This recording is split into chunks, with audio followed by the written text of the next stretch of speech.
গতদিন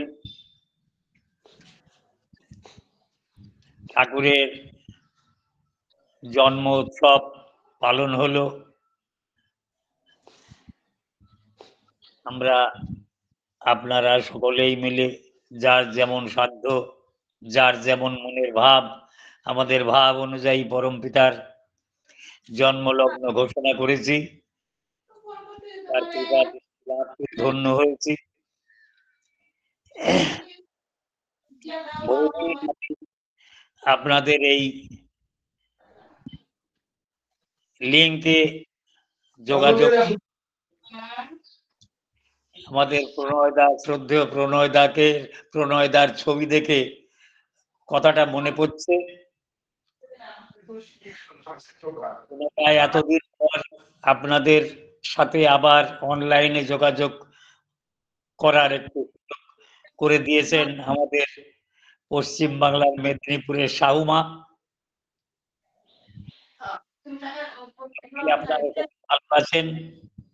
পরম পিতার কাছে আপনাদের অনন্ত শান্তিময় জীবনের জন্য প্রার্থনা করি। অনেকক্ষণ থেকে কয়েকজন মায়ের বিভিন্ন বিভিন্ন সঙ্গীত আদি শুনছিলাম। তা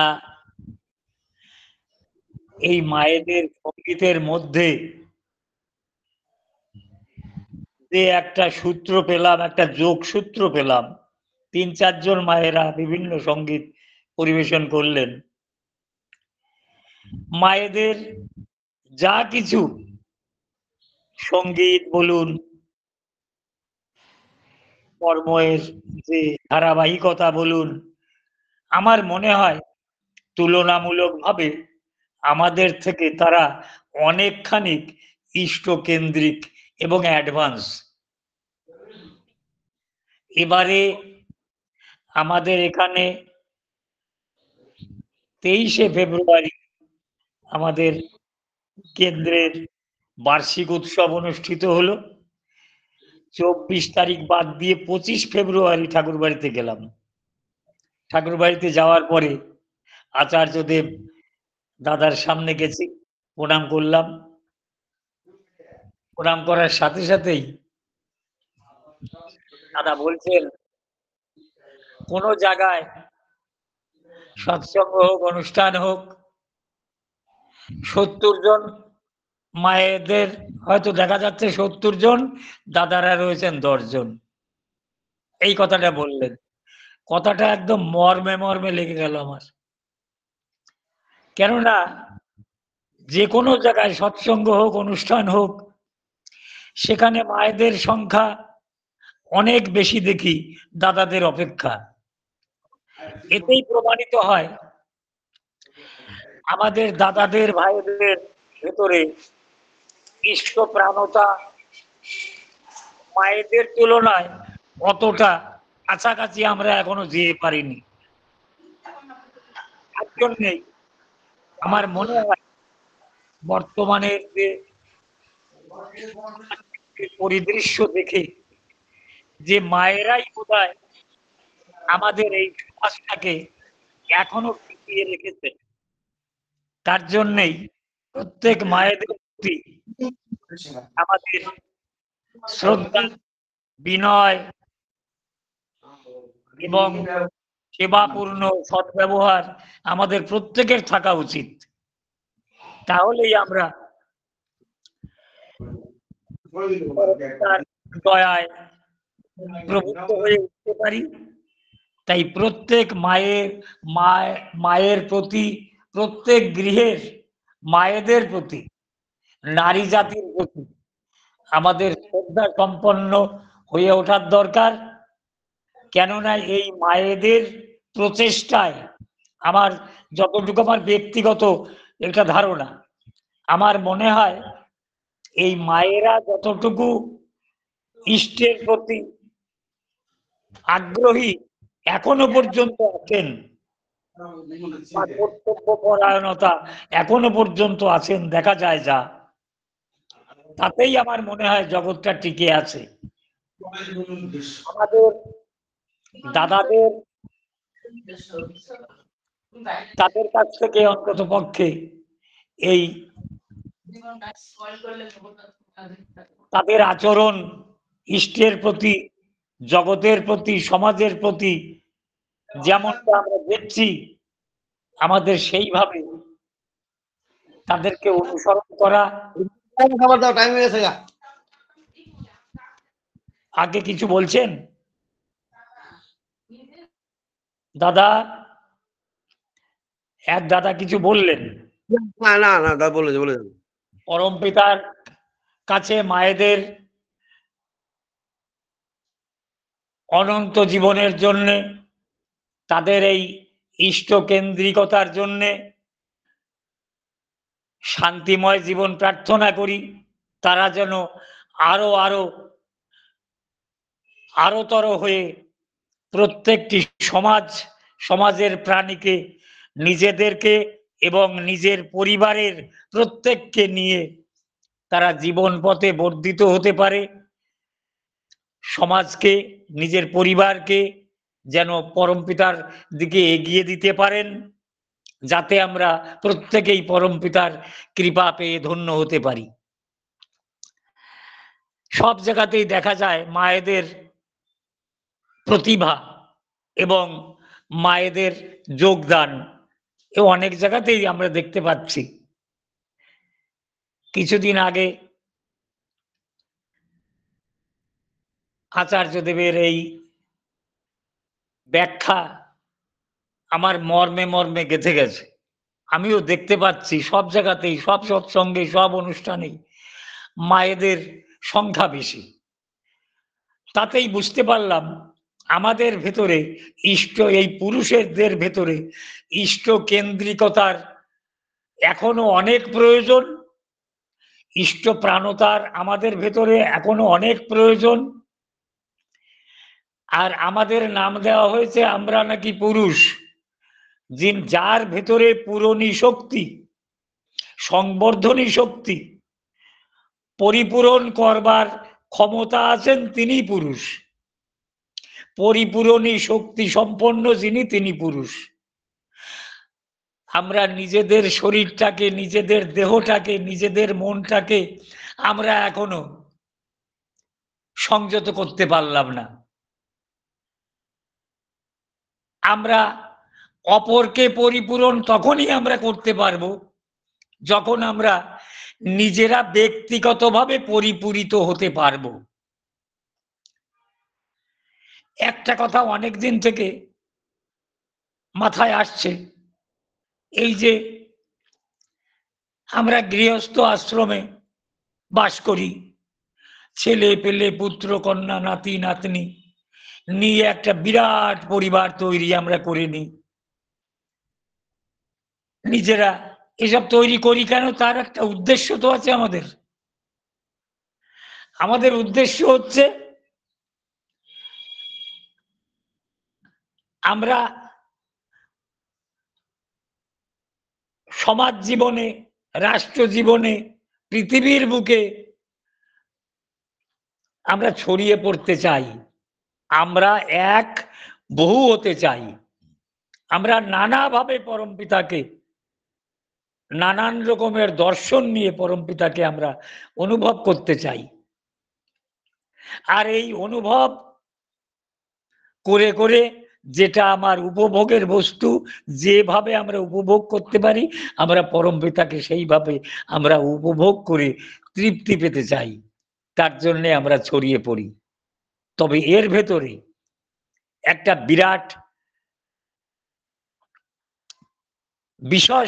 বিশেষ একটা চিন্তার বিষয় আছে দাদা ও মায়েরা, প্রত্যেকের জন্য এই কথাটা। আমরা এখন একা আছি, পরমপিতাকে আমরা নামের মাধ্যম দিয়ে গ্রহণ করেছি ঋত্বিক দাদার কাছ থেকে। আমরা পরমপিতাকে নামের মাধ্যম দিয়ে গ্রহণ করেছি, এখন কর্মের মাধ্যম দিয়ে পরমপিতাকে আমাদের গ্রহণ করতে হবে। তার নামের মাধ্যম দিয়ে গ্রহণ করেছি, শুধু নামের মাধ্যম দিয়ে গ্রহণ করে থাকলে তো পরমপিতার সঙ্গে আমাদের সম্পর্ক তৈরি হবে না। তাই আমাদের কর্মের ভেতর দিয়ে পরমপিতার সঙ্গে যোগাযোগ করতে হবে। যেমনি পরমপিতা যা যা নির্দেশ দিয়েছেন সত্যানুসরণের ভেতরেও আমরা পাই অনেক কথা। টাইম মতো ভোরের টাইমে ঘুম থেকে ওঠা, তারপরে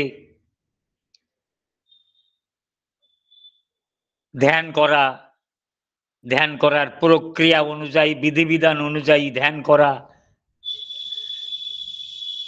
তারপর ইষ্টভীতি করা, ইষ্টভীতি 30 দিনের দিন পাঠানো ইষ্টস্থানে, তারপরে যাজন করা। আর এই যাজন কথাটা আমাদের মুখস্থ হয়ে গেছে, কিন্তু যাজন জিনিসটা কোথার থেকে এলো? যেখানে যজন তারপরেই সেখানে যাজন। যজন মানে অধ্যয়ন অধ্যাপনা, অর্থাৎ নিজে করা। আমার দৈনন্দিন জীবনে পরমপিতা আমাকে যেমন হয়ে গড়ে উঠতে বলেছেন তেমনি ধরনের দৈনন্দিন কর্ম নিজে পালন করা, নিজে পালন করা, নাম ধ্যান করা, সদা সর্বদা নামময় হয়ে থাকা। আর সেই নাম ধ্যানের মাধ্যম দিয়ে আমার ব্যক্তিগত জীবনের আত্মার উন্নয়ন করা, আধ্যাত্মিক উন্নয়ন হওয়া, আধ্যাত্মিক চেতনা পাওয়া। আর এই চেতনা মানে এই চেতনার মাধ্যম দিয়ে বিভিন্ন দর্শন, বিভিন্ন অনুভূতি, আর সেই এমন এমন কথা, এমন এমন অনুভূতি নাম ধ্যানের মাধ্যম দিয়ে, সাধন ভজনের মাধ্যম দিয়ে ব্যক্তিগত জীবনে, যে কথাগুলো আপনি শেয়ার না করেই পারবেন না, আপনি সুস্থ থাকতে পারবেন না। সেই অজানা অজানা এমন তাজ্জুব তাজ্জুব সমস্ত বিষয় আপনার চিত্তকোষে ভেসে উঠবে, আপনার দর্শন রাজ্যে ভেসে উঠবে। আপনি সে সমস্ত কথা আপনার নিজস্ব লোকের সাথে আপনি না বলেই পারবেন না, সুস্থই থাকতে পারবেন না। ওই যে পরমপিতার যে দয়া, পরমপিতা যা দর্শন করাচ্ছেন, পরমপিতা যা আপনার অনুভূতির ভেতরে জোর করে ঢুকিয়ে দিচ্ছেন, সেই কথাগুলো লোকের সাথে এই যে শেয়ার করছেন, একে বলা হয় যাজন। যাজন মানে ঠাকুর বইতে বলেছেন সেই কথাগুলো মুখস্থ করে আমি লোকের কাছে বললাম, অথচ আমার আত্মদর্শন হলো না, আমার নিজের অনুভূতি হলো না, আমি নিজে সেই পথে চললাম না, নিজে সেই কথার মর্মভেদ করতে পারলাম না, তার ভেতরে যে কি কি তত্ত্ব আছে তা আমি বুঝতেও পারলাম না, জানতেও পারলাম না, দেখতেও পারলাম না, আমার অনুভূতিতেও এলো না। অনুভূতিতে না এলে তার ভেতরে যে তৃপ্তি আছে, যা তার ভেতরে যে আমার পাওয়ার আছে, তার ভেতরের যে আমার আত্মজ্ঞান আছে, সেই আত্মজ্ঞানই যদি আমি না পেলাম, তাহলে আমি জীবন বর্ধনে ঋদ্ধিমান কেমন করে হব? ওই যে স্বস্তিনী মন্ত্রের মধ্যে আছে, দেহি মে জীবন বৃদ্ধি নিয়তং স্মৃতি চিতি জুতে। তো পরমপিতা তো তার কর্ম সে করেই যাচ্ছেন, আমরা তার কাছ থেকে সেই জিনিসগুলো শুনে জেনে দেহিমে, তিনি কি এমনি এমনি দেবেন? আমি যদি নাম ধ্যান করি, তার সঙ্গে যুক্ত থাকার চেষ্টা করি, সদা সর্বদা পরমপিতার উপরে আমার, তাকেই যদি আমি আমার আশ্রয়স্থল মনে করি, আর সেই অনুযায়ী যদি আমি চলি, জীবনযাপন করি, তাহলে আমার ভেতরে পরমপিতা এমন এমন, ওই যে প্রণাম মন্ত্রে আছে না, এক কথা বলতে গেলে হাজার কথা মনে পড়ে দাদা ও মায়েরা। অজ্ঞান অতিমিরা অন্ধস্য জ্ঞানাঞ্জন শলাকয়া। ওই যা জানা হয়নি, নাম ধ্যান করতে করতে করতে করতে অনন্ত অনন্ত জ্ঞানের আলো, অনন্ত অনন্ত অজানা বিদ্যা, যা কোনোদিন চিন্তাও করিনি, যা কোনোদিন ভাবিও নি, অজ্ঞান অতিমিরান্ধস্য ভেদ করে যখন আমারও গতি ঠাকুরের দিকে, ঠাকুর তো সবসময়ের জন্য আমাকে অনন্ত শান্তি, জ্ঞানাঞ্জন তো তিনি দেওয়ার জন্য তৈরি। তিনি তো যুগে যুগে আসেন আমাদেরকে জ্ঞানাঞ্জন শলাকয়া ওই শলাকা দিয়ে আমাদের জ্ঞানাঞ্জন পড়িয়ে দেওয়ার জন্য, আমাদেরকে জ্ঞান দান করার জন্য, আমরা যেটা বুঝি না সেটাকে আমাদের বুঝিয়ে দেওয়ার জন্য। শুধু ওই মন্ত্র পড়ে ফুল দিলে তো আর ঠাকুরের তৃপ্তি হবে না। অজ্ঞানতিমিরান্ধস্য জ্ঞানাঞ্জন শলাকয়া চক্ষুরুন্মীলিতং येन তস্मै শ্রী গুরবে নমঃ। 2 হাত জোর করে কপালে ঠেকালাম, আমার প্রণাম হয়ে গেল। প্রণাম নাম ধ্যান নামময়, সদা সর্বদা নামময় হয়ে থাকা লাগে। নম ধাতু থেকে নাম কথা উৎপত্তি, সদা সর্বদা নামময় হয়ে থাকে আর সদা সর্বদা ধ্যানস্থ হয়ে থাকা লাগে। তবে এখানে একটা কথা সাবধানতা অবলম্বন করতে হবে, সদা সর্বদা ধ্যানস্থ হয়ে থাকতে হবে, অনুভব করতে হবে, কিন্তু এখানে অভিভূত হওয়া যাবে না। অভিভূত হলেই কিন্তু বিপদ। ঠাকুর বাড়িতে গেছি, ওই ফিলান্থ্রপির গেটের সামনে ওই যেখানে সিকিউরিটি থাকে সেই গেটের ভেতরে ঢুকেই বাঁ হাতে একটা পাইপ আছে, ওখান থেকে হাত মুখ ধুয়ে কুল্লা করে তারপরে আচার্যদেব প্রণাম করে তারপরে অফিসে যেতে হয়। যারা ঠাকুর বাড়িতে গেছেন তারা এই দৃশ্য জানেন। তা আমি অফিসের থেকে আচার্য প্রণাম করেছি, তারপরে অফিসে একটু কাজ ছিল, অফিসে গেছি, অফিসের থেকে ফেরত নাম পরমপিতার দয়ার, পরমপিতাই তো করেন। নাম করতে করতে আমি নিজেই বুঝতে পারছি না আমি কোথায় আছি। ওখান থেকে ফিরে ওই পাইপে, অফিস থেকে ফেরার পথে ওই পাইপে একটু হাত ধুয়ে ব্যাগ আমার কাঁধে, দণ্ড আমার ডান হাতে, ওইখানে বেরোনোর পথে, রোডে বেরোনোর পথে ওখানে কিন্তু ওই তারের 2টো না 3টে তারের ব্যারিকেড আছে। আমি আর নিচের দিকে আর আমার নজর নেই, ওই তারের ব্যারিকেডে আমার চটি বেঁধে গেছে। এর নিচু 1 ফুট 1.5 ফুট উঁচু হবে মাত্র। তারের ব্যারিকেডে আমার চটি বেঁধে গেছে বোধহয়। ঋত্বিকি ব্যাগ বাঁ কাঁধে, ডান হাতে দণ্ড, সেখানে পড়ে গেলাম রোডের উপরে, উপর হয়ে রোডের উপরে পড়ে গেলাম। তখন বোধহয় উৎসব ছিল। এদিক থেকে ওদিক থেকে ওই দাদার ওইখানে যে লোকজন বসেছিলেন তারা বাদিক থেকে সব দৌড়ে এলো, দৌড়ে এসে আমাকে তুললো। আমি কিন্তু কোনো ব্যথা কোনো কিছু অনুভব করতে পারছি না। আমি বুঝতেই পারছি না এই লোকগুলো আমাকে তুলছে কেন, এই লোকগুলো এসে কি করছে আমাকে, আমি বুঝতেই পারছি না, অনুভবই করতে পারছি না। তাতে একে বলা হয় অভিভূতি। অভিভূত হলেই পথ চলতে পারবে না। যত পারো অনুভব করো, কিন্তু অভিভূত হয়েও না, তাহলে পথ চলতে পারবে না। একে বলে অভিভূতি। এই অভিভূত হলে তো আমার রাস্তা বন্ধ হয়ে যাবে, কোন জায়গায় আমার এই শরীরটাই শেষ হয়ে যাবে। তাই অভিভূত হলে চলবে না। পরমপিতার কে ভাবতে হবে, কর্ম করতে হবে, আর নামের সঙ্গে ধ্যান চাই, ধ্যানের সঙ্গে নাম চাই। পরমপিতা এক জায়গায় বলেছেন সদা সর্বদা ধ্যানস্থ হয়ে থাকতে হয়, সদা সর্বদা ধ্যানস্থ হয়ে থাকতে হয়, সদা সর্বদা ধ্যানস্থ হয়ে থাকতে হয়। এই কথাগুলো বুঝতে একটু কঠিন ব্যাপার, একটু বুঝতে টাইম লাগবে। উষায় নিশায় মন্ত্র সাধন, চলায় ফেরায় জপ, যথা সময় ইষ্ট নির্দেশ মূর্ত করাই তপ। এই কথাটা আমাদের বুঝতে সুবিধে হবে।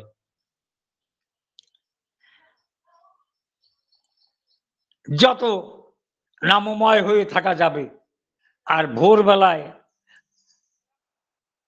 আমাদের এই যে প্রণয়দা আছেন, এই সমস্ত জিনিস খুব ভালো জানেন।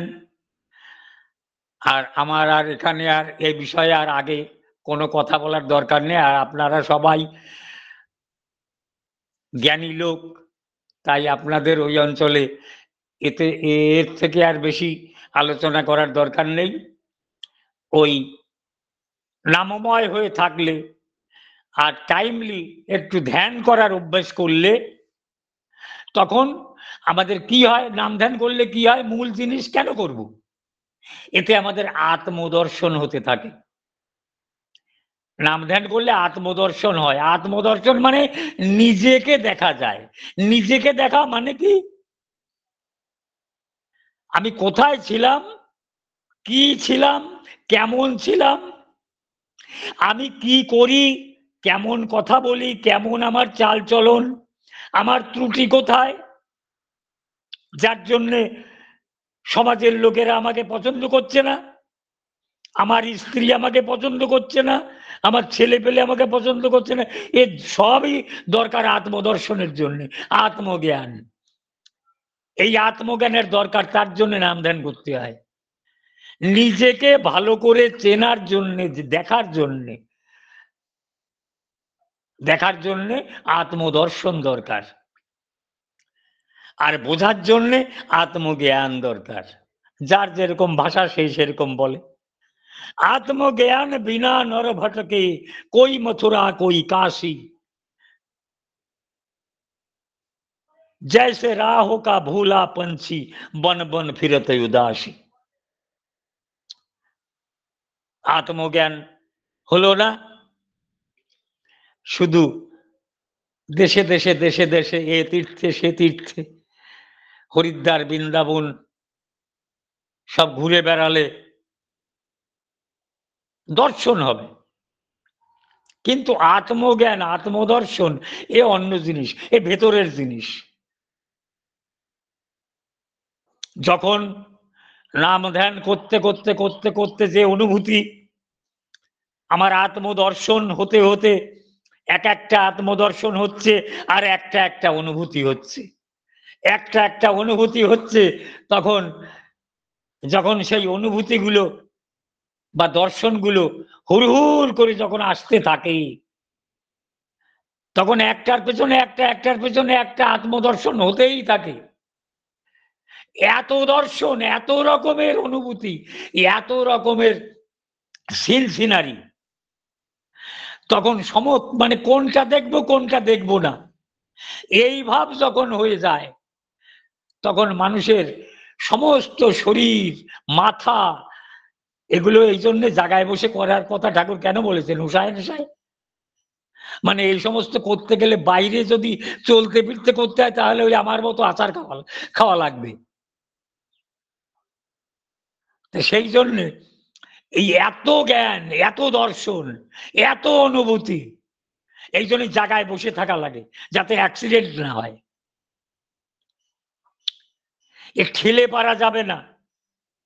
তখন নিজেই সেই হাজার হাজার জ্ঞানের রাজ্যের মধ্যে, হাজার হাজার জ্ঞানের ঢেউয়ের মধ্যে, দর্শনের ঢেউয়ের মধ্যে নিজে একদম হারিয়ে যেতে হয়, নিশ্চিহ্ন হয়ে যেতে হয়। নিজের কথা মনেই থাকে না যে আমি বলে যে কিছু আছে এই জগতে, তখন সে অনুভূতিই থাকে না। তখন ওই ঢেউয়ের তালে তালে, ঢেউয়ের তালে তালে চলতে চলতে চলতে চলতে হয়তো কোনো সময় কোনো জায়গায় গিয়ে হয়তো নৌকো ঠেকার মতন চরে ঠেকে যায়। ওই যখন চরে ঠেকে যায়, তখন হয় প্রকৃত আত্মদর্শন, ওই অভিভূতি ওখানে শেষ হয়ে গেল। এতক্ষণ তো অভিভূত হয়েছিলাম, অভিভূত হয়েছিলাম বলে নিজের কথা মনে ছিল না, ওইখান থেকে অনুভূতি হলো।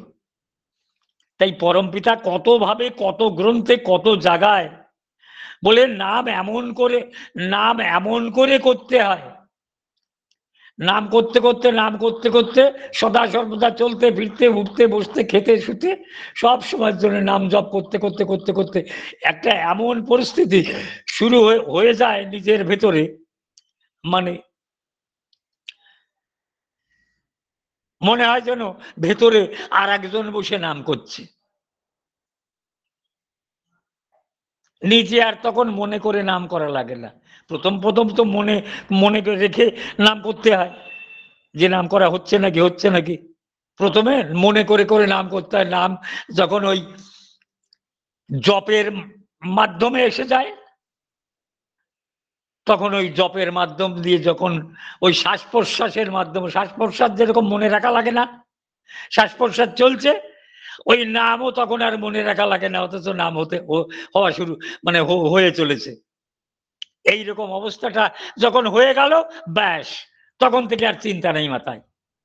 তখন আপনার সংসার কি করে চলবে না চলবে আপনাকে চিন্তা করা লাগবে না। তখন আপনি নিজেই ভুলে যাবেন যে আমি কিচ্ছু, আমি কেউ না। পরমপিতা তিনি মালিক, তিনি চালাচ্ছেন, সেইভাবে আমি চলছি। তুমি আমি, আমি তুমি। তখন ওই তাকে ছাড়া আর জগতে কাউকে, কারোর কথা শুনে সেইভাবে চলতে আর মন চাইবে না। পরমপিতার ইচ্ছায় তুমি চলো। ওই যে সত্যানুসরণের ভিতরে মনে করিয়ে দেওয়ার জন্য সত্যানুসরণ, ওই জন্য সত্যানুসরণটা ডেলি পাঠ করার প্রথা। অন্তত পক্ষে দিনের মধ্যে অন্তত সন্ধ্যেবেলায় প্রার্থনা পরে একটুখানি সত্যানুসরণ পাঠ করা লাগে, যাতে অন্তত পরমপিতার কথাগুলো আমাদের মাথায় বাজতে থাকে। পরমপিতার ইচ্ছায় তুমি চলো, অদৃশ্য কিছুই করতে পারবে না, এরকম একটা কথা আছে না, অদৃষ্ট। আমরা অদৃষ্ট গ্রহদোষ, অমুক তমুক নানাবিধ কথা বলি। ওগুলো আমাদের মনের সংস্কার, গোড়ামি, বাধা, গ্রহদোষ ওকেই বলা হয়।